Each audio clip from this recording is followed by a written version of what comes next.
Hello and welcome to Mental Health. It's a Trap. We're your hosts, Susan and Stephen, mother and son, unraveling the complexities of the mental health traps people fall in. Join us on this podcast journey as we demystify the mental health labyrinth, explore common issues, and provide you with tools to navigate this sometimes extremely daunting terrain. You can expect engaging conversations, personal stories, and probably also have a laugh or two. Access to mental health care should not be what causes you additional stress. We invite you to follow along, and together we can embrace the darkness.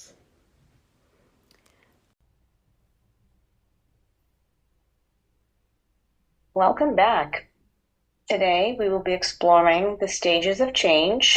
We will also explore habits that people get into and resistance of wanting to change, and even share some examples of what that looks like for different people. So we're going to start with what the stages of change are today, and there are generally 5 stages of change. And the first stage of change is pre-contemplation. So that really looks at someone not being aware of their behavior that's a problem or may have negative consequences. They're just kind of living their life, having the same behavior over and over, not really seeing that there's a need for change for that behavior. And so they just continue doing their thing and just living their life. And then the next step is contemplation. So in that stage, people are aware, or a person is aware of something that's not working, whether it's a behavior or something that they're doing. And so they start to recognize, okay, there's a problem here. And they will start looking at the pros and cons. They may not be ready to take the step to change, though they're at least thinking about the behavior and, what would it look like if I kept it? What would it look like if I changed it? And so they're kind of in that space. And then the next one would be preparation, also known as determination, which is a newer word for that stage. And that's when they're putting together and planning and preparing. They're preparing what that change is going to look like. And we'll start taking small steps into changing the behavior. And then the next stage is action. And that's when they are kind of putting it into place, like implementing the steps that they've identified in the preparation stage. And so they're going to put those steps together and they're going to start putting them into place and looking at changing the behavior and moving forward. And then the last stage is the maintenance stage. And in that one, that's when an individual would be looking at trying to maintain that change and preventing going backwards to the behavior that they had been working on to change in the first place. And the thing about these stages is that depending on where the person is at, they could be at different stages in different steps of that behavior. And so, it's good information to know, though again, it's a box, right? So let's not put people in boxes and get them to do the things that others think they need to do. So it really has to come from the individual, right? If I'm doing something and it has negative consequences to myself or others, it's my thing to fix if I'm ready. So I might recognize, like, yes, I want to change this behavior, and then have some ambivalence or some fear about making that change because what would it look like on the other side? So those are kind of, and then people can step out of like an action stage and go back into contemplation stage. So they can ebb and flow between them, if you will. Any questions on that? Any comments? Mm, I don't think I have any questions. But like you said, it's like a tool that people can use if they want change, right? So I think that's one of the things is even when if you look at the language, sometimes they're like you're in denial or like negative bad behaviors and like a key example is like smoking, right? It's like, oh, smoking's bad for you. You're gonna get cancer. Blah blah blah blah blah blah blah blah. And yet, people have been smoking forever. And there's, I will say, some evidence that cancer can be involved with smoking, but that's what is really pushed, right? Like you'll get cancer if you smoke, so you need to change this behavior because this behavior is bad. And ultimately, it comes down to the person if they want to stop doing what they're doing or replace it. Because I think that's another key thing is if you're trying to change something without putting something else in its place, it's easier to fall back into your habits. They might call this relapse.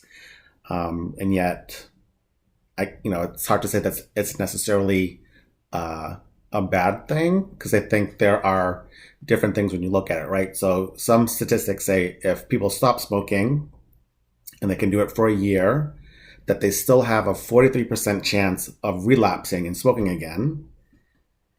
But if they make it to 5 years, there's a 7% chance of relapsing. So it gets shorter as time moves on. The other thing that I wanted to pull into it too is that I have a friend who is sober and has been in therapy and hasn't drank for a long time, but recently has been considering, if they have the ability to drink again without it being as destructive as it was when they were in college and when they were younger. And I'm not sure if they're still doing it or where they're at, but I do know that they, would have a drink or two every now and again. And I think the narrative is often, I think almost in 12 steps, it's like once you're an addict, you're always an addict. Once you're an alcoholic, you're always an alcoholic. And you can never drink again and you have to ... However, there are people who never get addicted, right? Right. And there are people who can quit cold turkey and not get support. But other people need support and treatment or therapy. So I think there's a big nuance. My favorite word for this podcast is... It is your favorite word. But I think if people start to look at those things and stop and not... Because again, even in social work, it's every person is different, right? And you don't want to treat them as the group of being like this or being like that. It's you guide someone through their experience because it could impact someone more negatively if you're oh, well, here are these people, you can be like these people. But it's no, it's you're going to do it how it works for you. And maybe it is like these people, how they've done it, and that connects you. But again, the progress of not just being again, once you're an alcoholic, you're always an alcoholic. And there are people who believe that. So, right. So the balance of people who believe one thing, but then the other could be true as well. Yes. And I think it's, when you talk about relapse, it's sometimes I think for people going back to that unhealthy, comfortable place that we talk about, right? Because it's a place that they're familiar with. It's a place that they feel comfortable in, even though it might not be healthy for them. And that's there's a lot of controversy around, if I've struggled with alcohol use and I stop, because it was having a negative impact in my life and in my relationships, then, 20 years down the road or 10 years down the road, can I pick up a drink and just have one drink? And more often than not, we would hear people say, no, I can't do that, right? Mm-hmm. Because there's this addictive kind of thing that happens in their body. So some people, someone shared this with me a long time ago, and I don't remember who it was. So some people are afflicted and some people are affected when there's alcohol use or substance use going on. So the afflicted is the person with the addiction, and the affected are the loved ones for that individual. And so I think that there's no one size fits all, like you were talking about. Everyone, their journey is different and there's tools along the way that can work for a group of people, may only work for one person, and we just don't know that until we're working with them. And so I think not being in that mindset of, here's this is what I'm doing with everyone, and this is what works, until you start doing it and you realize, this isn't working for this person.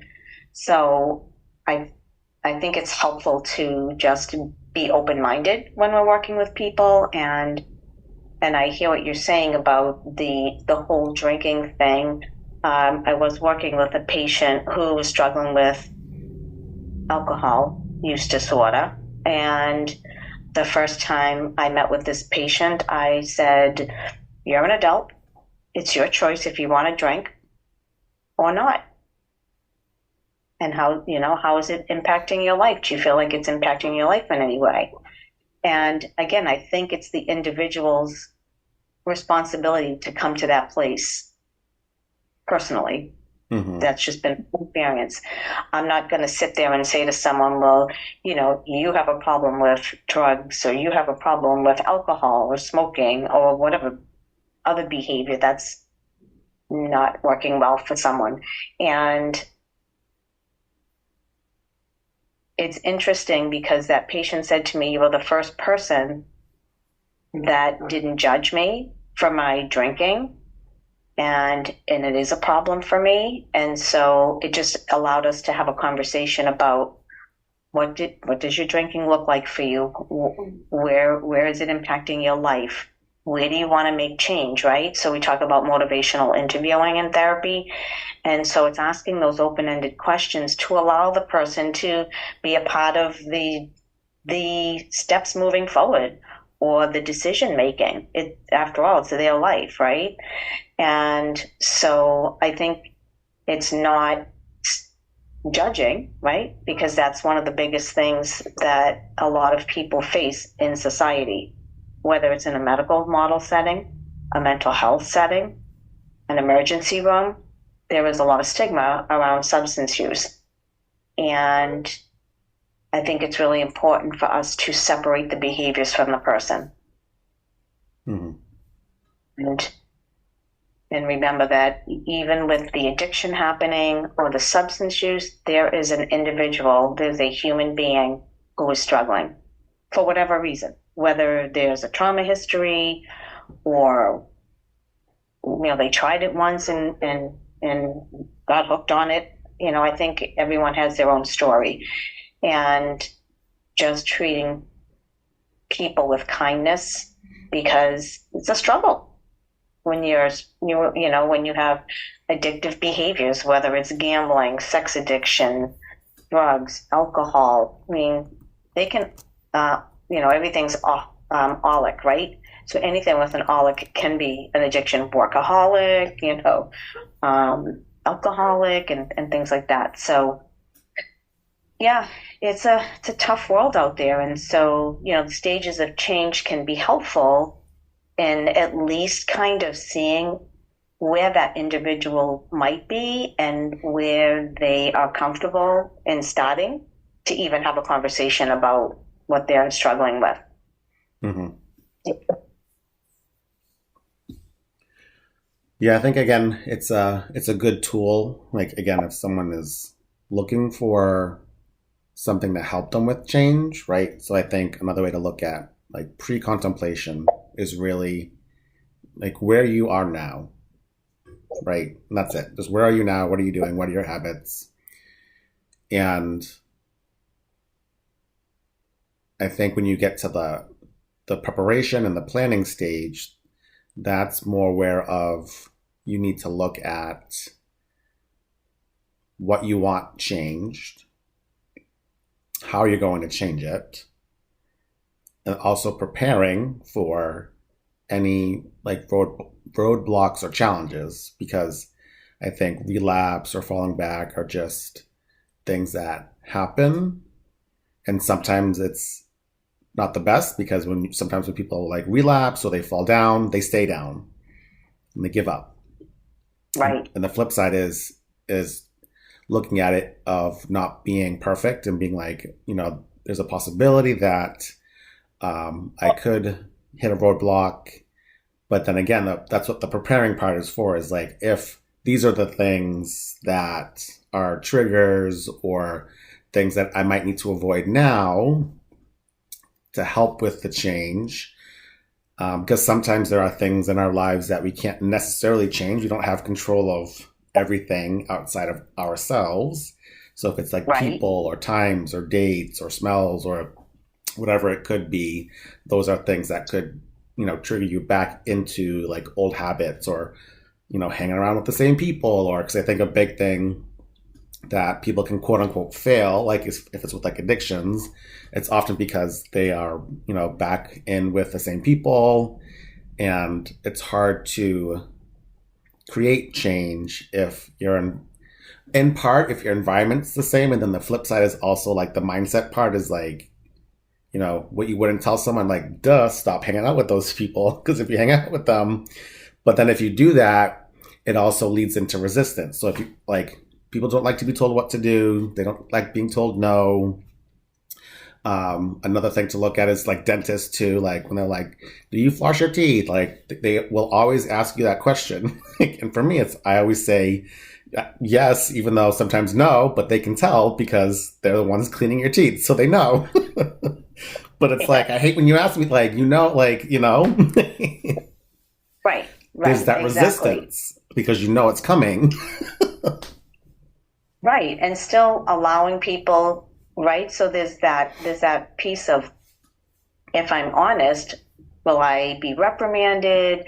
Will I be judged? And things like that. And I think we need to allow that space for people to be honest and not be reprimanded for it. Like, oh my God, what do you mean you don't floss your teeth? And you go, I'm never telling you that again. Right? It's that automatic defense mechanism of, all right, so if I'm honest, I get reprimanded for it instead of having a conversation. So let's talk about the importance of flossing and what that can do for your teeth, And so, yeah, it can get a little challenging for people, and it becomes a barrier. It becomes that roadblock of, if I do these things, what happens as a result of it? Mm-hmm. Yeah, and I think a part of it for me will always come back to like, what's the substitute? Like, what can you substitute for the change that you want? And that might not be true for everything, but I think it's true for maybe most things, because again, if you take something away and you're not replacing it with something else, then it's easier to kind of fall back on. Like, I think it's big with like, smoking or like drinking. Like, I know those are the things that we're kind of talking about right now. It could be eating. Like, how can you substitute the things so that it leads you towards, if you want to call it a quote unquote more healthy lifestyle? Right. I mean, and you could even look at depression, right? So people can get stuck in depression. And again, it's using the stages of change or motivational interviewing just to kind of see why they're stuck, like, and what can they do? Because again, there's nothing I'm doing to fix anyone, right? Mm-hmm. So what is it that they can do? And so if they're not laying in bed every day, then what are they doing? So there has to be that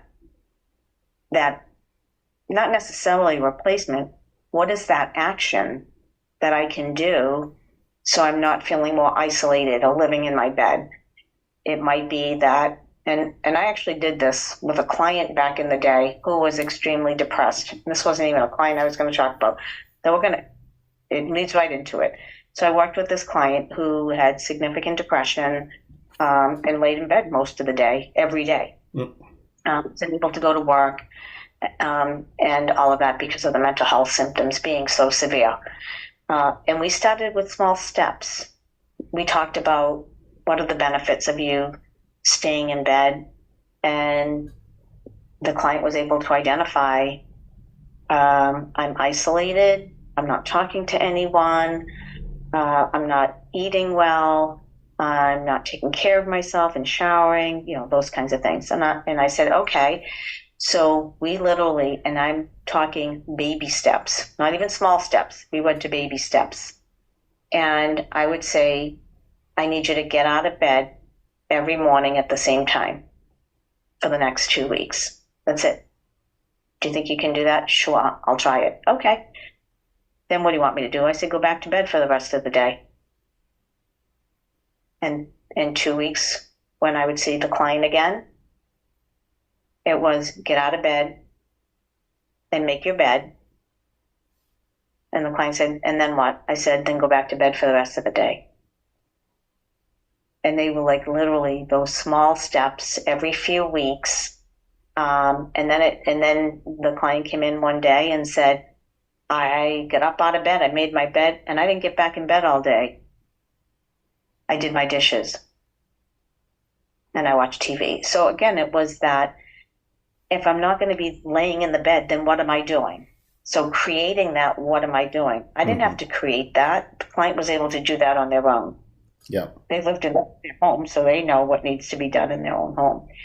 And again, it was, and had been stuck like that for years. This person struggled for many years with depression, and being able to watch them kind of grow and move out of that stuck place was just really cool and humbling to witness.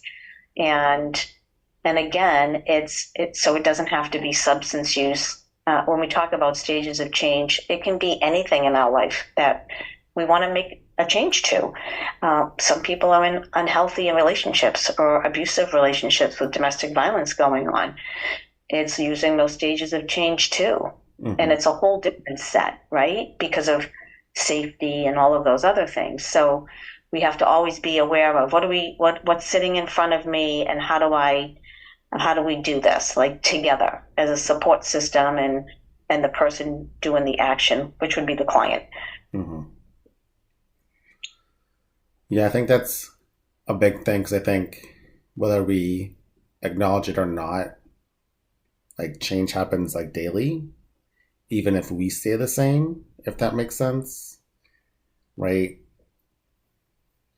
But the thing is the choice. Like, are we choosing to stay the way we are and to stay in our habits, or choosing growth, which is, ultimately changing from the habits that you have? I think at some point it becomes a choice, like maybe not. It's a tough question.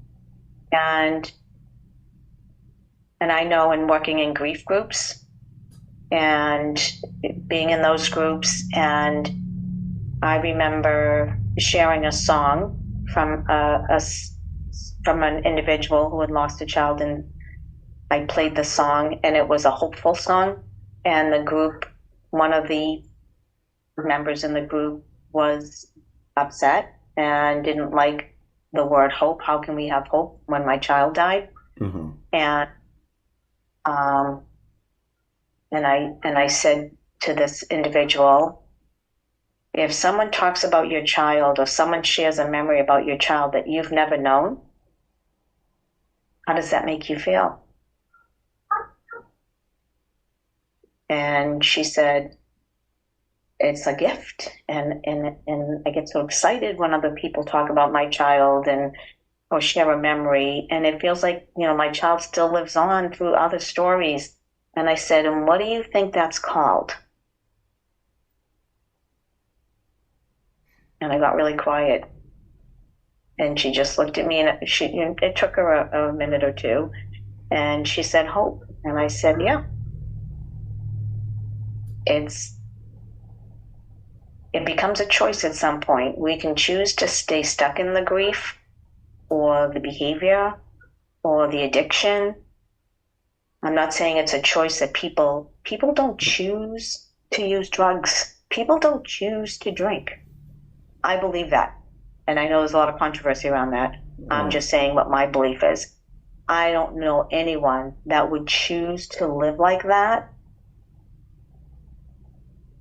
for the most part. Maybe there's some outliers to that. I don't know. And I can't imagine that anyone would want to live that life or live in that trauma of loss or, whatever the thing is that goes on for a person. Mm-hmm. They just have to figure out how to make that change in it. Yeah. I think that a big thing of that comes down to habits. And I think one of the books that I read or listened to a while ago, it's called Atomic Habits by James Clear. And I listened to it on audiobook. And so when he goes through it, he just talks about different PDFs. So like, again, if people want to create change, like the change model and preparation, he gives out PDFs like on his website, and then you can print them or download them or just visually see them and write them down. And his thing is that you don't have to make like a 100% change overnight. All you need to do, and I mean, I could be wrong, but I think paraphrasing it is like all you need to do is 1% a day. Because as you build, kind of like the client you talked about who was in bed all day, it's not about getting out of bed and being like, oh, I'm not depressed anymore, like, because it doesn't work like that. But if you do the little things, they add up over time. And then over a year, it's X amount of percent or whatever that you were able to create the change. And then again, kind of going back to the smoking statistics where it's like if you stop smoking for 5 years, you have a less chance of relapsing. So if you keep building these small habits, it helps for a more better outcome, right? And sometimes that, like you said, he'll give an example of going to the gym or like losing weight. It's like, well, maybe you just put on clothes to go to the gym, but you don't go. And then you do that for a while, and then you drive to the gym. Maybe you don't go in, but you drive to the gym and you drive home. And then the next step is you drive to the gym, and then you'll walk on the treadmill for 5 minutes, and that's it. Like, you don't have to be there for an hour or half an hour. Do it for 5 minutes. Do that for a week or two. And then, again, progressing as you keep going, you do a little bit more. Exactly. I was supervising a clinician a few years back, and she had a client that would not leave her house. And they tried everything to get her out of her house. And she was, nope. We talk about that resistance. And it's not resistance in a negative way. Sometimes resistance sounds like it's a negative word. She was unable to do that. And so I said to the clinician, okay, so how about you have her just walk to the door and stand at the door for a few minutes and then go back in her living room or whatever. And then, and just do those small steps. And maybe she opens the door and just leaves it open for a minute. Mm-hmm. And then you take her out on the balcony, just let her stand on the balcony for 5 minutes, whatever that is, like whatever the tolerance level is of the person, right? And so she ended up doing these steps because we used to be able to go out into the homes and do that therapy work. And so it got to the point where she was actually going to the grocery store with this client and things like that. And never imagined this client ever leaving her home initially. And I said, you're not meeting them where they're at. You're trying to put what you feel they need to be doing on them. And it's not achievable for them. and you're setting them up for failure. So it keeps them stuck even more. So again, I think it's taking those smaller steps, especially if it's longer term stuff that's been going on that someone's struggling with. If it's a situational thing that something came up, it might not be the small steps. It might be, in the middle, though there still has some. I think people have to build a foundation that they feel solid on versus walking on eggshells, waiting for the floor to drop from underneath them.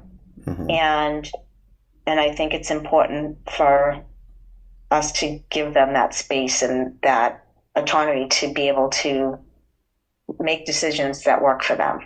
Mm-hmm. Yeah, I think it's a big thing because I feel more times than not people know what they want to do or like they know how to change. And it's more of again, I think it comes down to habits. Like you get stuck in these habits and they're comfortable and you're like, well, like, why would I want to change if this is all I know? And the flip side is having that support, like, not everyone has support or community and they might be just a number of one.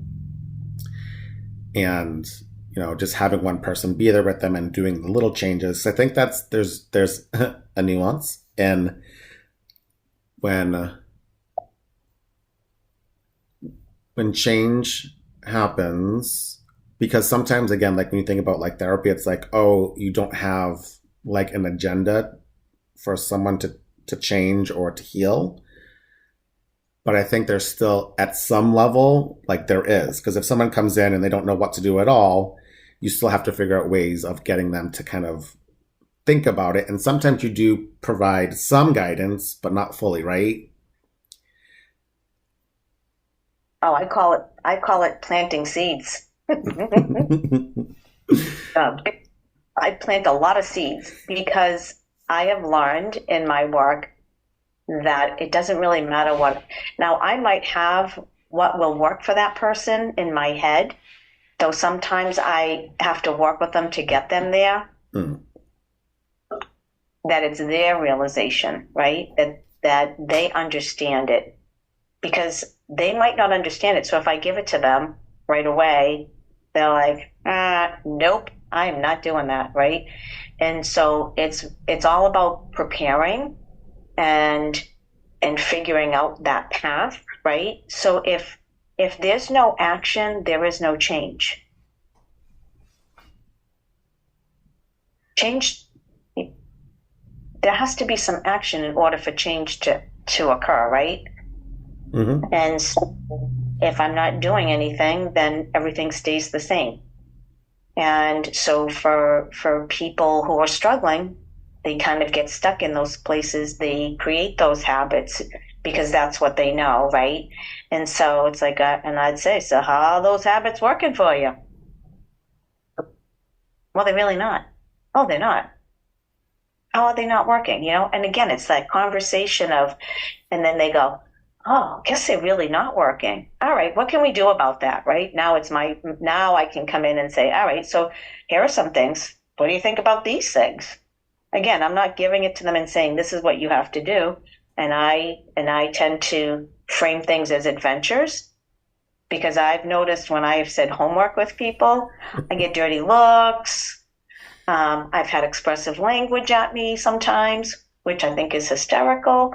And so I started using the word adventure. And what I've noticed is, and we talk about language, right? How language changes in the brain and all that. So when I say adventure, I notice people's curiosity peaked. And they were like, ooh, adventure. They got all excited. And then when I told them, they're like, why don't you just say that's homework? I said, because it's really an adventure. And so it's just, and then if I'm excited like that, and of course, in reason, depending what the topic is. If it's trauma, I'm not excited. Though I can express a little bit more, not so much down, kind of uplifting a little bit so that they can, work on making that change with the adventure, right? Mm-hmm. Yeah, I think, a word that comes to mind is having hope, like hope for someone else. And I think, the show Open to Hope says it best, where they say, like, if you don't have hope, lean on ours. Because I think people, like, if they're in therapy, or if they've gone through something traumatic, addictions, things like that, like, they lose hope. So for, like, someone else to have hope and to be excited about growth and change, like, kind of like in terms of more in the body, like the mirror neurons, like, kind of like babies. When you see babies, you automatically smile. Like, there's just like and smiles in general, like when you see someone smile, sometimes that creates you to want to smile, and then you feel lighter, even though they didn't say anything to you, but because they smiled, you smiled, and maybe you had a bad day, but now you're feeling better. I use a lot of humor, even in trauma work when it's appropriate.